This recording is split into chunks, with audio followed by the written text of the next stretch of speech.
ban, just knocking down those early power junglers, and we might get stranded with Graves, Olaf, or Kha'Zix, which aren't quite as exciting, at least for me, in the sense of a jungler, as what they provide is almost exclusively damage. Yeah.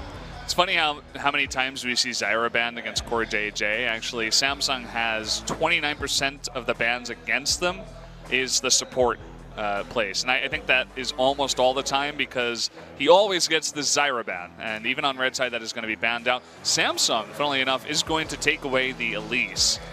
And it might just mean that they're thinking about taking Galio for themselves at this point, to make sure that they don't trade a Galio for a powerful jungler and they don't get one in return. And with the Zac being taken away, I think you can almost all expect this pick coming now. Kennen is still available, but oh, really? The Karma does get to be the pick, and this is a flex. Crown had a lot of success with this one in the mid lane, and I actually think this might just be a Karma mid, because if Freecs go ahead and take the Galio for themselves, Karma does have enough wave clear early on to mitigate the pressure that Galio has. She can get away from him relatively easily, and so the pick, I like it. I've yet to see it in action, but it does offer an interesting game plan to try to counter the Galio and not have to necessarily ban it. I don't know, though. We were talking about how strong this Galio pick is in mid, and you can see immediately Afreeca's like, okay, you're just going to give us the Galio. It's strong mid for Kuro. I think we can see worldwide some players, like we saw Faker on Galio. You know, you want to have him carry, or over in North America, Bjergsen on Galio. Come on, like you need to. Come on, guys. The picks have to match the player. If you don't mix and if you mix and match and you start getting a little fancy, then it almost never works out. But the Ashe and Galio, so trying to repeat what they went for in the last game, they're not going to have the Lee Sin this time around, so you might expect maybe an Olaf pick coming out of Spirit this time around, as it would synergize very well with the heavy crowd control that so far they've locked down. Yeah, especially with the Gragas pick to follow up. And we do see Ruler jumping on to this Varus right now. They tried to use the Ashe in the last game. It does get taken away from them by the Afreeca, who snatched that up as soon as they possibly could. And what will be the final pick here before we do go into the second phase of banning? Afreeca going down to the wire, and oh, they're thinking about this Graves. And Graves will be picked up. Graves or Olaf interchangeable at this point, just because they have enough crowd control that's easy to land early on. So it makes more sense at the time that Samsung run it around. But the next phase of the draft has to be really cautious for both of these teams. Samsung don't have two flex picks, with Karma capable of going into the mid and support, whereas you have Gragas that can go jungle and top, and so they have to get careful not to psych themselves out and go into kind of a overthinking their draft and end up with a composition that's poor, and Afreeca have to respect the possibility of the double flex and pick accordingly, so they'll have to go with just very safe standard lanes all around in order to not get surprised by any potential counter picks. Yeah, well, looking at the mid lane or the top lane so far, we do see the Renekton ban from Samsung. You know, the Gragas could be in the jungle for Ambition, but if they really want to, Afreeca, they can pick that top lane last. So we are going to see the Fiora banned out here as well. The Kennen's still available. Yeah, the Kennen, we did see the answer of Kennen be tried by Huni with the Lucian top. It would actually make sense with this composition, especially if they end up putting Karma in the mid lane and Gragas in the jungle. But the Kennen that Marin ran last time in Game 2, specifically on red side after Perfect Gaming KT, was quite underwhelming. I wasn't too keen on the full AP build on Kennen.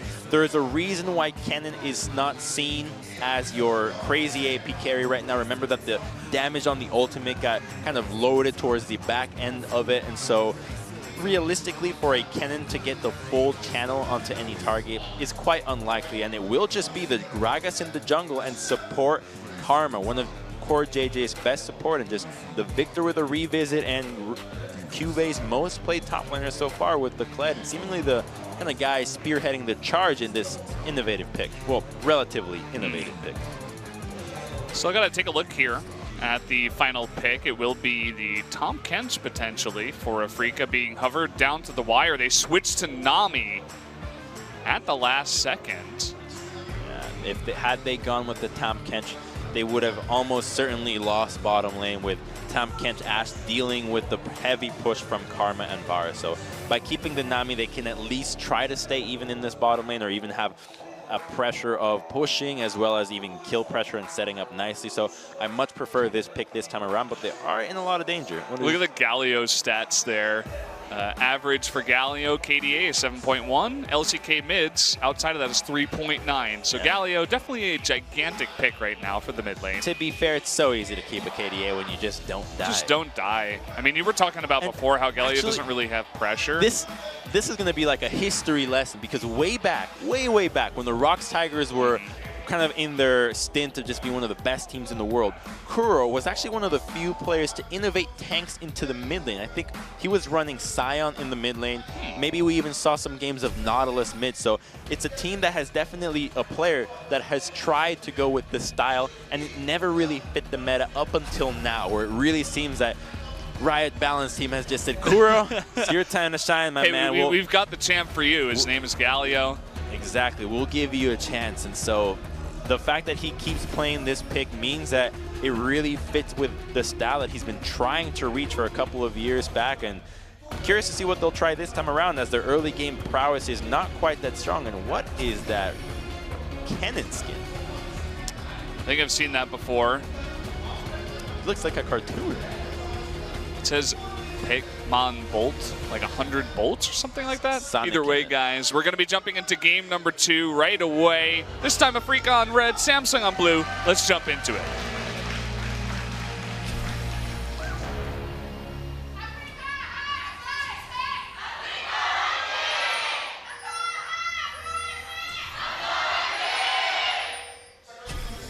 Huge cheers from the crowd for Samsung. They want them to come back here. And Kive once again onto that Kled. He has been pretty successful on that so far. Kive wasn't really known for playing those carry tops, but coming into summer, seems like he's brought a couple of these carry tops back into his champion pool. And what's interesting about him playing Kled is that he even cited that he doesn't consider himself one of the best Kleds by any means. In fact, some fans have coined him as kind of the best Kledding in LCK, but well, not a whole lot of people are playing it. He's like the only Kled in LCK. But he cites a solo queue player as the guy that he's been taking notes from. And that's just a reminder that, you know, you might be a solo queue player, but your mechanics, your ability to play the game is still capable of being translated into pro play. And it's always cool to see when pros are learning from solo queue players that are one-trick ponies. Those are really the ones that can really just show you the intricacies of champions that, as a pro, you just never have the time to dive into and master. Yeah, you got to be picking other stuff that are more well-suited to the meta, you know, play enough Gragas top, so you might know how to play that, but you won't know too much how to play onto this Kled. You know what's talking about? You know what's who Kled counters the hardest? Who's that? Volibear. Volibear. Bear trap on a rope. Reel that bear back in. When are we going to have a Volibear back Annie. in LCK? Annie, you just steal Tibbers. Steal the bear. No bears allowed.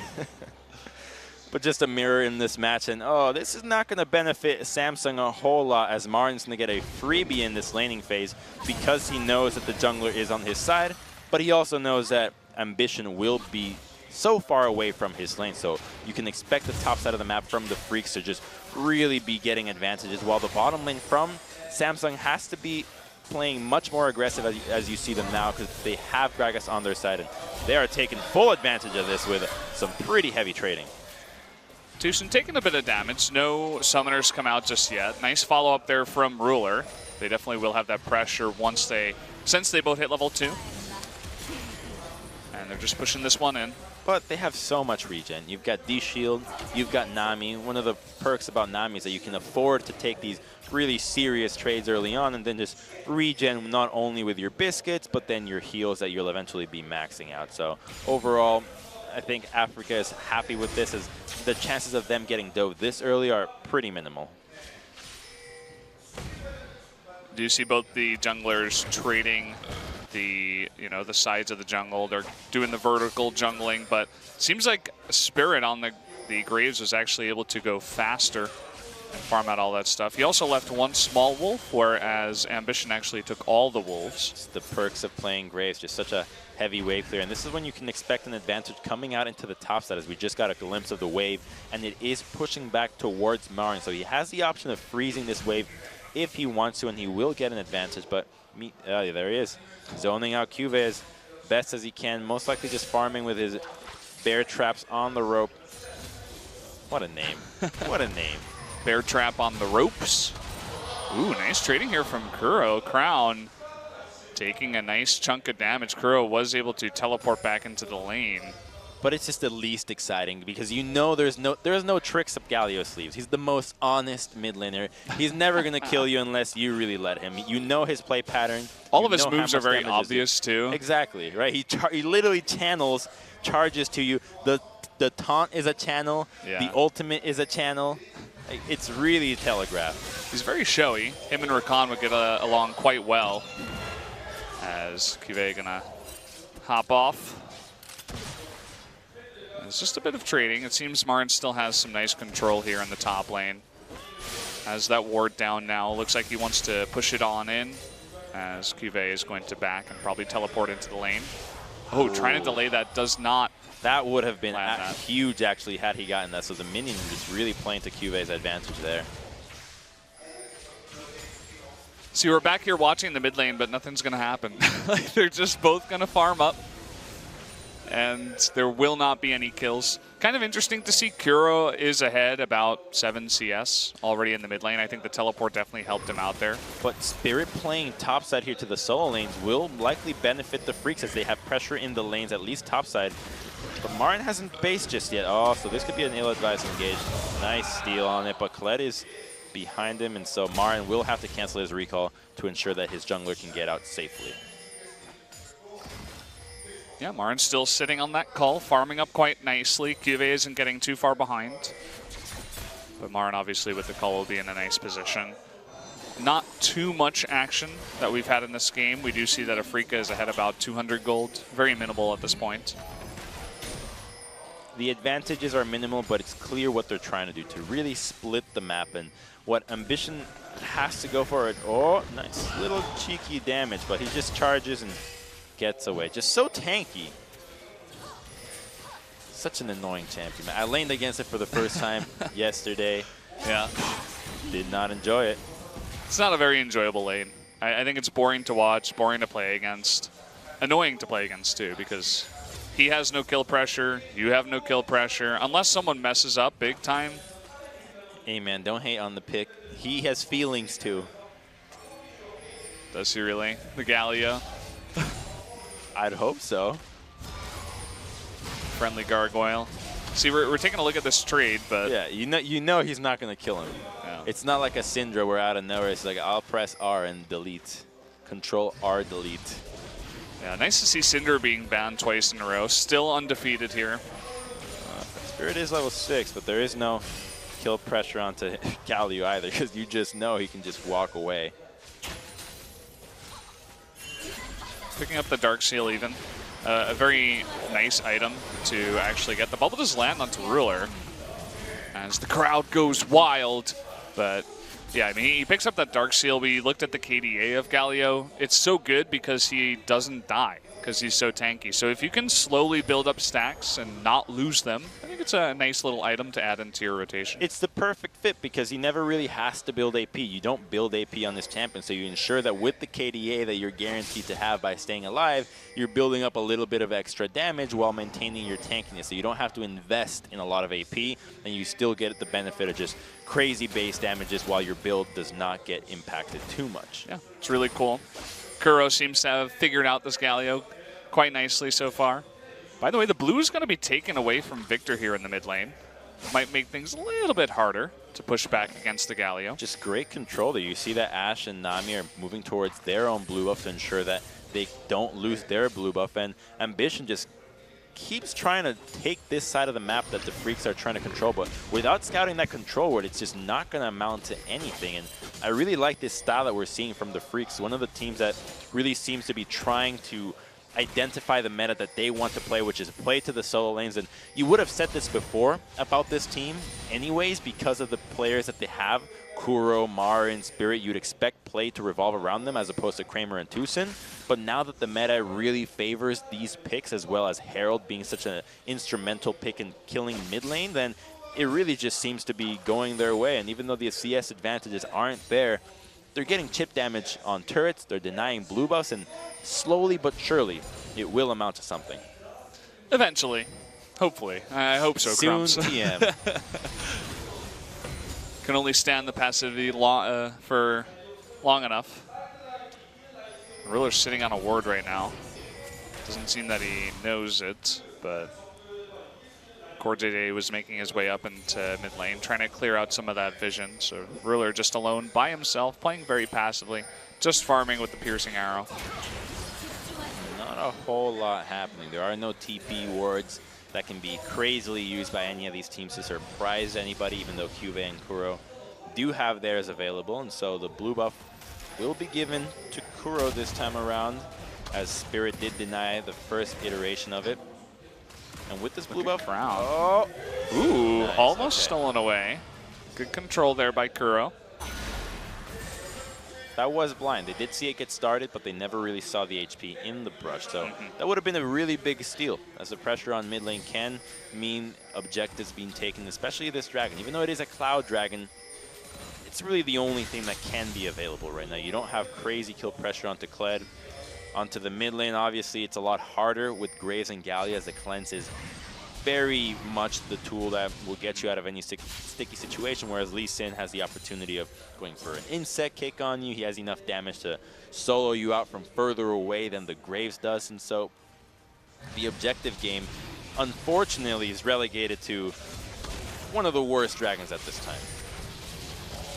Yeah, definitely part of the reason we don't see too much action here. Even Ambition just walks on by it. He's like, no, why would I ever go near that Drake? Slips out like butter, but he does get scouted out by the initial ward behind it. Clears that one out.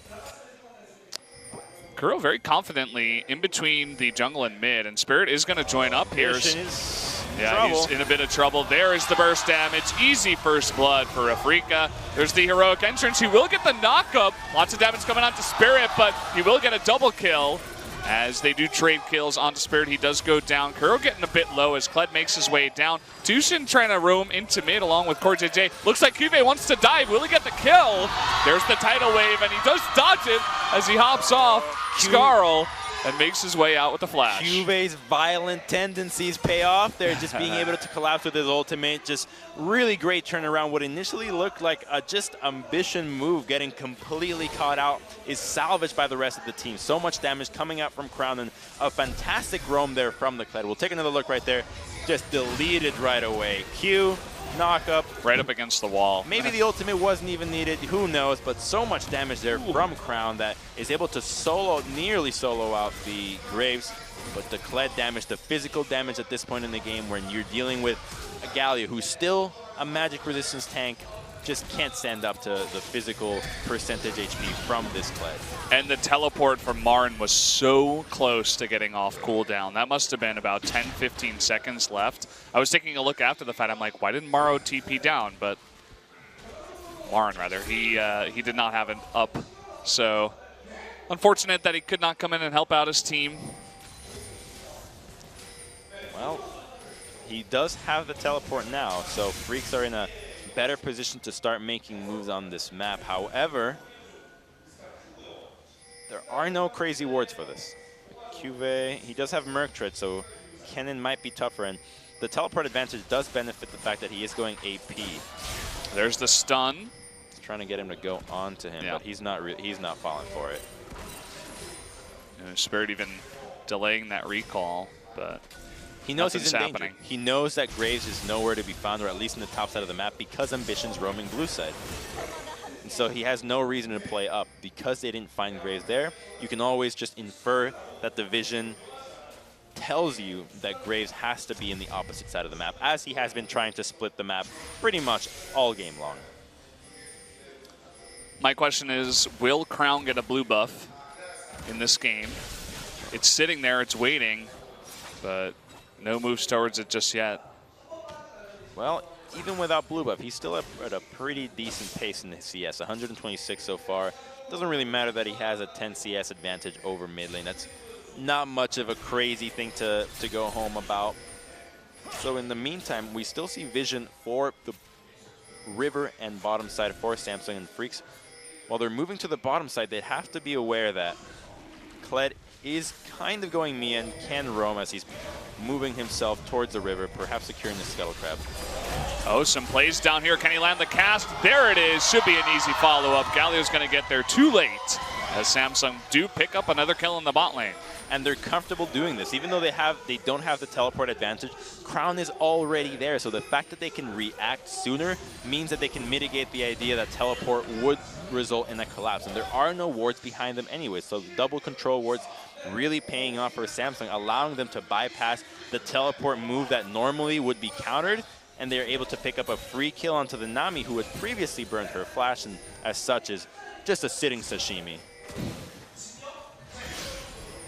Poor little fish. Not even cooked up. Well, that's the best way to have fish. Not in my opinion, Crumbs. Either way, this is the kill here. The follow-up. Nice job from Ruler to start off that engage, and Tushin was just dead meat.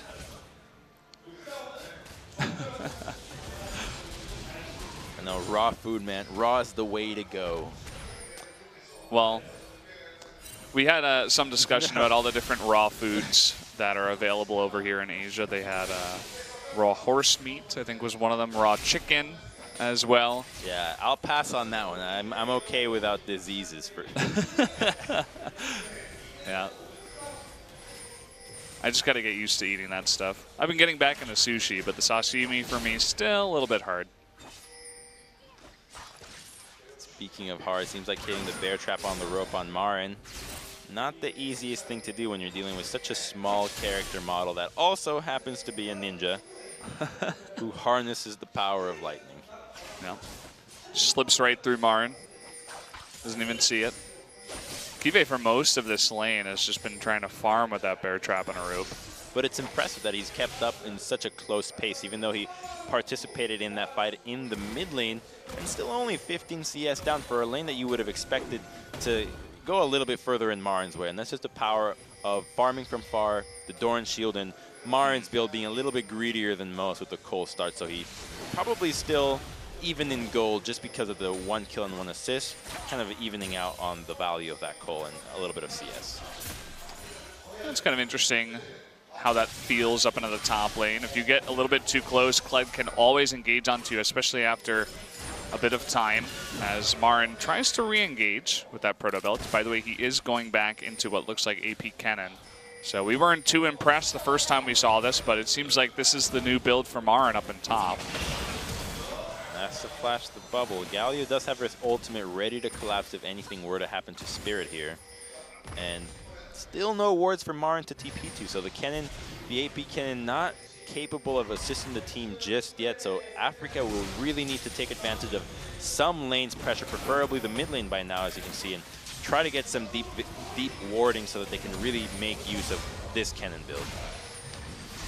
Taunt comes down, no follow-up bubble, just a bit of trading here, as we are just going to sail on in, very relaxed into the mid-game. Oh yeah, that's a 2-0 win going here right now. Just super calm, and you're practically pumping your own sail at this rate.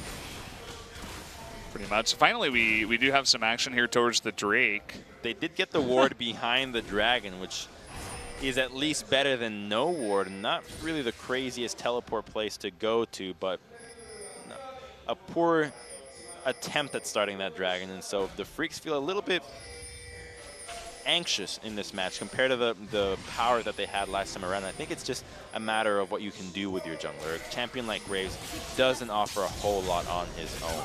Also, the other part of it is they don't want to take too big of a risk just to get a Cloud Drake. If it was an Infernal, a Mountain, maybe they would pressure more towards it, at least try to, you know, set up some kind of engage that would be favorable for them. But finally, it looks like perhaps Samsung will be getting this Cloud Drake, as Afreeca seems to have given that up.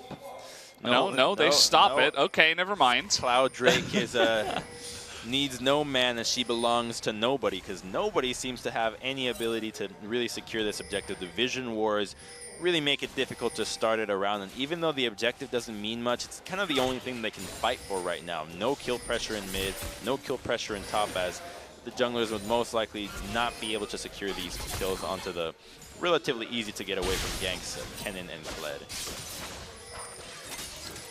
Seeing some trading up in top lane. Marin doing a nice job fighting back. Finally some moves thought, but they get scouted. Oh man, just a lull. Yeah, we're in a trance here. Yeah. Sit back, relax, guys. Maybe go make some popcorn. As things will definitely, I think when things heat up, it will heat up very fast. We should have a lot of action very fast because we're already here at 19 minutes. No one has even gone for the Rift Herald.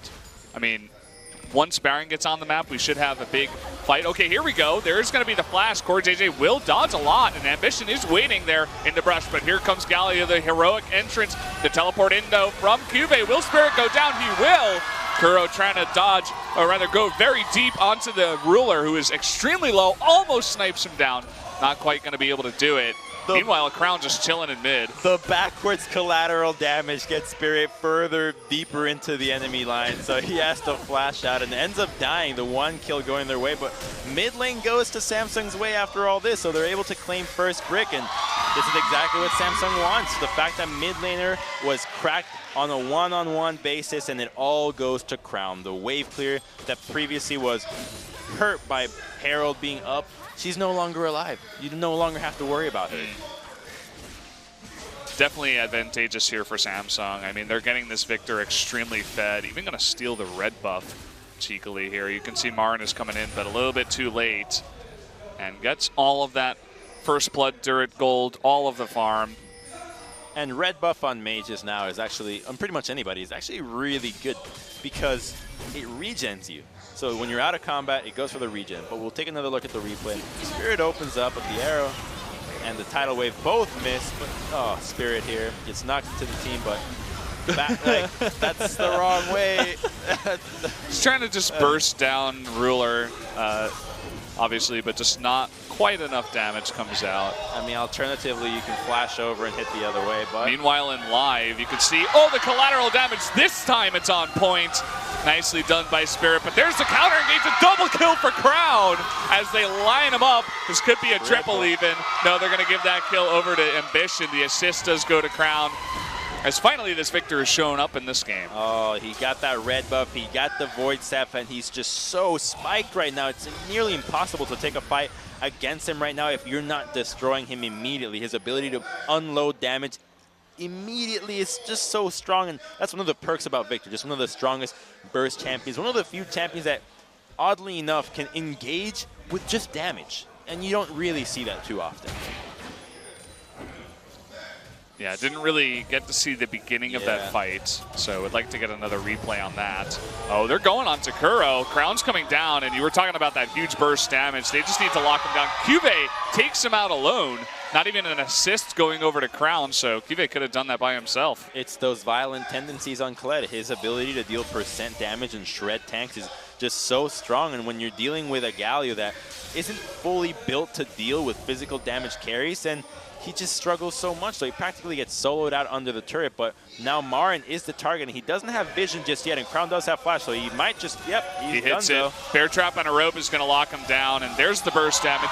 No chance at all as he gets burst down underneath that turret. That's 2 kills for Samsung down there, and things are beginning to spiral out of control. The solo lanes from Samsung doing so much work here. They're going to be able to turn this into that first brick bottom lane, but still, the Cloud Dragon has yet to be touched. Just still waiting for somebody to pay attention. She's been touched, but she hasn't been taken by either team.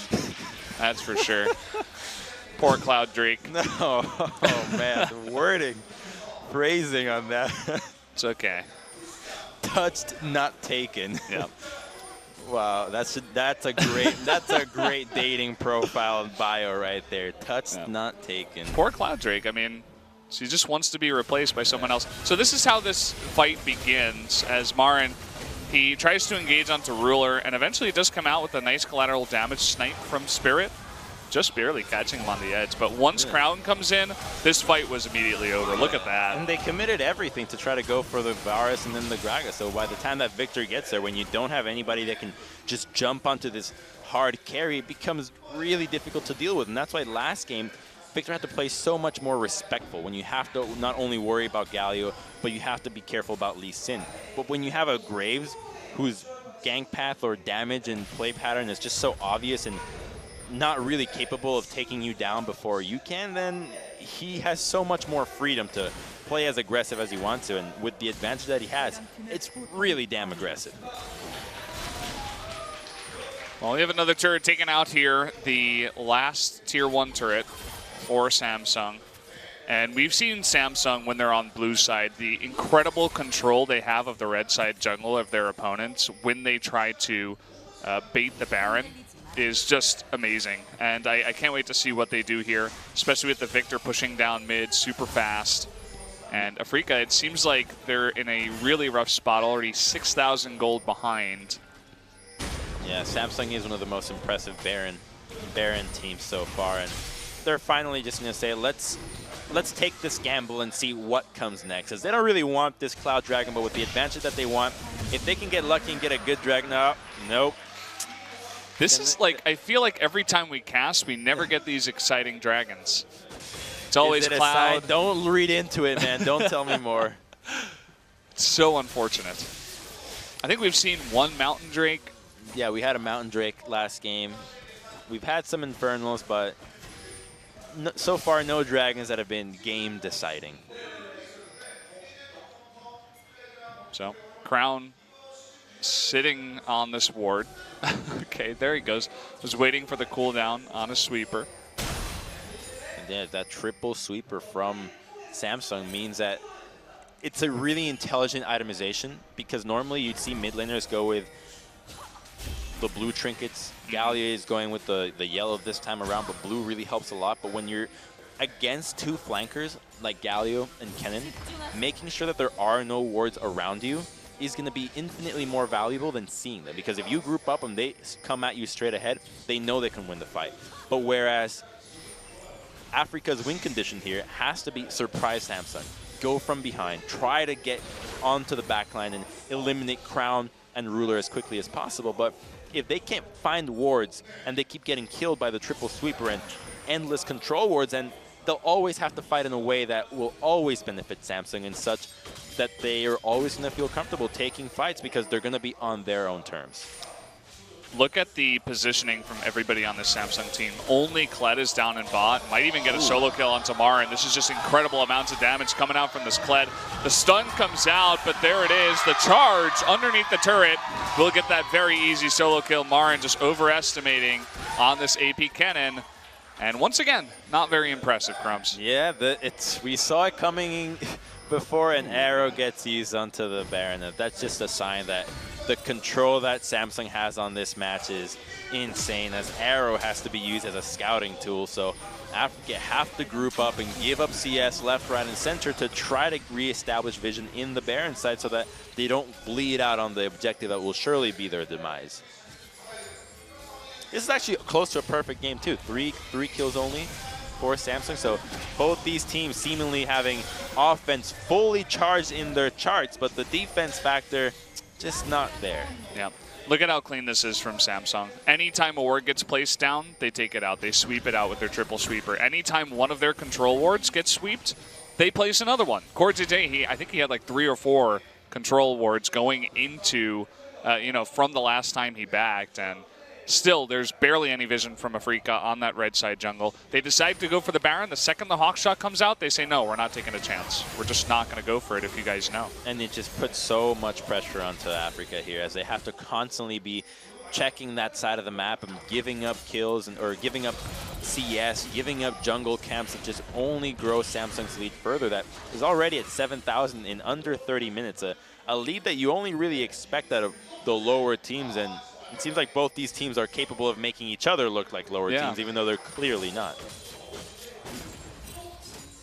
Liking the blue side so far. Yeah, blue side really seems to have a whole lot of power, but I think that so far the sample size is a little bit too small. We still have to wait a little bit until these compositions make a little bit more sense. Yeah, I think I saw a post on Reddit about ULCS was like 68% in favor of blue side, but again, it was after week 1. So as you're saying, we need more time to see exactly what's going on here. I think universally blue side has been favored pretty much forever. Yeah. Oh, they're going to try to engage. They see Spirit on a ward. There's the flash charge on in, and this guy is absolutely dead. Kuro tries to come in and be very heroic, but not really going to work out. So they get the pick onto the jungler. Wouldn't be surprised if they immediately go for that Baron. Gotta say, a bit sloppy there from Spirit as Ambition went for the auto attack in between the combo. He did have the opportunity to flash over, and as the jungler dies, this means that it's an easy Baron to secure. They have the option of completing or churning, but there are no Chains of Corruption available. Yeah, they are going to get back onto that backline. The 4-man taunt, a big tidal wave. Cuvée eating a lot of damage. Do they have enough follow-up, though? Big redemption. The arrow is going to hit, actually, Core JJ in the backline. They're trying to go. Oh. Here comes that AP Cannon with a huge slicing Maelstrom. Isn't enough damage, though. Doesn't really look like it. They're making it pretty close. Ruler will finally take out that kill, and down goes Kramer at the end of it all. They make it really interesting, a very close fight, but Samsung will come out ahead. And Kuro went in and tried to zone the entire team, but the key factor here was Samsung, or was the gravity field, and Kled being the front line, just absorbing so much damage, buying so much time for Samsung to just chunk out Kuro and really mitigate that tankiness that Galio has. And because of those moves, it made the fight so much easier. And we'll take another look right here. Take another look at Kled and the gravity field. There's nobody there to come in. You just can't push forward when you're dealing with the front line that Samsung has played so far. They're really good positioning from their carries, being in the back line, but the cannon here. This flashes out of the gravity, or the Chaos Storm, and the exhaust just allows them to survive. Otherwise, they would have just gone down really quickly. Yeah, I mean, I'm glad you mentioned the exhaust, because a lot of times these support players, they don't really get that favor, but we actually have another engage in live. It looks like Spirit this time will flash. But that exhaust is actually the reason why AP Cannon right now is not so strong. If the exhaust did not came out right away, which is nearly impossible because of how quickly Marin played it, the damage that normally would have been in the initial burst of Cannon would have taken out everybody. But because it's in the later half of the ultimate, it means that you can have time to hit the exhaust and really slow down the crazy ramp up of the damage. And so a really good move from Core JJ to scout that out, that you wouldn't have expected Marin to flash that aggressively when the Chaos Storm took him to under half. Well, when you're sitting on the Andres, Void Staff, Proto Belts, you do have a lot of damage, but as we said, it's backloaded this time. There is counterplay available, and that's exactly what we saw. You can kind of see the idea out of the composition, especially with the Galio. If you can taunt up like 3 members even, that's a huge amount of burst damage and time that you allow for this AP Cannon to get into that backline and get that Slicing Maelstrom in, but so far we haven't seen it perfectly executed. Yeah, it's a bit of a pipe dream. There's too many moving parts that they have to keep track of. Yeah. Not only does their execution have to be great, and Kramer and Spirit have to be able to follow up because of abilities like Gragas Cask or the exhaust to really slow down Cannon, but then you have to be aware of, is Karma's movement speed going to get them out of range? Is Gragas' body block or gravity field going to be too much to get past? And is Kled is going to be able to soak up so much of the damage that should be following up that the initial CC just doesn't go through? And now Marin has to have that flash once again before they can look for another fight that could be the perfect fight that the Freaks are looking for. You were talking about that pipe dream. I mean, it's not even just only Cannon Galio. It's also the tidal wave from the Nami. It's the engage from the Enchanted Crystal Arrow. It's the big AoE burst damage out of Graves. If they could line everything up, it sounds like a sick comp on paper, but we haven't seen it yet. Yeah, it's been a couple of weeks. It's not as easy to execute as the most famous Wombo combo that was the Curse of the Bullet Time, I think was the name. The Sad Bullet Time. Oh, with a Mumu MF? Yeah, yes, the Mumu Misfortune. That one's a piece of cake. Oh, yeah. Well, Spirit's getting engaged upon again. This time he will survive. He doesn't have his flash. Again, Samsung, whenever they have control, whenever they're ahead on blue side, it's basically just the fight for vision, the fight for picks. And the only ward that the Freaks can really claim some pride to is that one on the outside of the Baron pit. That's the only ward that hasn't been cleared yet. That if Samsung were to go around and enter the Baron pit through the river, they would be able to scout it out. But if they choose to go through the Blast Cone, then it's really not going to work. So the Blast Cone does get popped there by Crown, and Freaks still moving forward, as now that the carries are Mia, they have to be careful of Baron being started, as it already is. Afreeca, they're coming on in here. They do sniff this out. Oh boy, huge amount of burst damage onto Spirit, who's just backing away. There's the TP though, they want to engage. Does get canceled though, so Samsung going to re-engage onto this Baron. Can Spirit get into position in time? Here's the engage onto Kuro. They are going to move off this. The tidal wave totally misses. Galio all alone. Still not taking too much damage. Finally, this might be enough. He's still alive. Okay, finally he goes down. And they do get that pick. They had to use a bunch of stuff to take him out, though. Yeah, but all that stuff. Oh, nice engage. Ooh, huge counter engage there. Kramer is going to be burst down here. The redemption comes in. He's actually fighting toe-to-toe. Almost takes out Core JJ. But does get taken out. And, well, Samsung, they have a couple of very low members. Cuvée could jump onto that Skarl, though, very soon. And it looks like they are going to re-engage onto the Baron. Just not quite enough. Marin does have flash if he really wants to get fancy here, but that would just be a risk. Spirit looking for a steal, but he doesn't have flash, so it's going to be a really tall order for him. Doesn't have collateral damage either. Has to be coordinated with Marin going in if they really fancy this. Oh, they're jumping over the wall. Ruler's going 1v2 right now to zone them out. Here comes Marin, though, going 1v4. There's the exhaust. He is going to be CC'd down, and a double kill goes over to Ruler over the top of this. That's going to be an ace for Samsung and the Baron. Great move by Ruler there, knowing that nobody else has the tools to deal with the Graves from going in. Gragas being the smite, and the only really reliable CC would have to have gone over the wall. So he says, I'm going to do it myself. Flashes over, takes on the 1v2, and he has heals still to both. So just knowing the limits of his champion and secures the Baron for this team. Really nice play there from all of Samsung. They finally get the Baron. This is the play from Ruler. We're going to see him go 1v2. As you were saying, didn't even have to use that heal. Marin tries to go 1v4. Not able to steal the Baron. Just gets exhausted down and looks totally useless. And this 1-3-1 is going to be real tough for the Freaks to deal with, as you see. Gragas and Victor topside QSS. No big deal. Easy peasy. Rotating now to control 2 lanes. Trying to take down this tier 2. But the thing is, when you have this wombo comp from the Freaks, uh-oh, Crown really going too aggressive, forced to use his flash to safety over the wall. But a good chunking. There's no heals left on Samsung to keep Victor alive for this push, so if they choose to stay, he's going to have to play really far back, otherwise he's going to be in danger. But he has red buff on his side now, so it's actually going to not matter at all, as the red buff regen is going to be easily capable of getting him back to full HP. The big team Karma Shield. Kuro does have flash. He's always threatening the taunt flash. Marin, he's going to get out of position. There's a huge heroic entrance. Doesn't seem to matter, as Victor, Crown here going legendary in this match. They're looking to continue pushing mid. Okay, they decide against it. They might want to go bot, as there is a pretty big wave down there, and they should be able to easily take out this inhibitor. Just secure bottom inhibitor, and then it becomes just doing the steps that have always been done.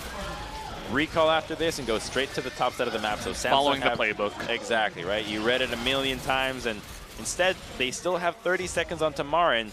But this could be the engage that Afreeca would want, as teleport is available onto Marin, and there is a ward in the red buff. You see the pings going down, so we know what Afreeca is going to try to do in the next 20 seconds. So if they can stall out this wave long enough, their idea might result in a teamfight win, as Crown no longer has flash. 10 seconds onto Marin. They still have the flash here from Kuro when he eventually decides to flash taunt. Is Marin going to come out? Okay. Nami just disappears, as Tushin getting a little bit out of position, and their dreams of any kind of engage seem to go down the drain. Just no patience there from Afreeca Freecs. They could have waited just a couple of seconds longer, and they could have had a chance. In the end, the fact that Tushin goes down and keeps them at a man disadvantage, and so Samsung take 1 Baron, and the game is over from just that one play. Yep, there we go. This is going to be all tied up 1-1. Afreeca is trying to re-engage here. Galio, he looks really cool. Not going to do all that much. And down goes the Nexus. We are going to a game 3. It's the really commanding victory for Samsung this time around. 6 kills given, but no turrets, no dragons. So full objective control for them, and Crown just having such a great game. Ever since that dive into the bottom lane, he was able to secure the extra gold for that first brick, went to the top side, and when those kills go to Crown, the best Victor out there, it's pretty hard to deal with, considering that you have nobody that can really pinpoint him and then take him out when he has just so much shields and body lines to protect him. He finished the game at 9-1-7, and this is what happens when his Victor gets out of control. It's not a champion that you can really ban out. He has so many other champions that he can pick. He's got Orianna, Talia, Syndra. You got to ban out some of those higher tier picks. You're never going to get to a point where you're banning out enough mids to eventually get to Victor. And so they just got to play around it. That game, they weren't quite able to. Exactly. The Talia and Orianna have been banned in the first 2 games, and now they have to really reassess. As well He's as really the Syndra. thinking, maybe the build's not good. Maybe AP Kennen wasn't the way to go. Yes, please. Kennen will go down to 2 and 5 on the stats. Also, Graves down to 3 and 9 after today, taking 2 losses so far. It's the junglers, man. You have to bring some sort of utility. It just doesn't make a whole lot of sense. Against the weaker teams, you can get away with it, but you really need to be expecting some sort of value that's not just damage coming out from the jungle.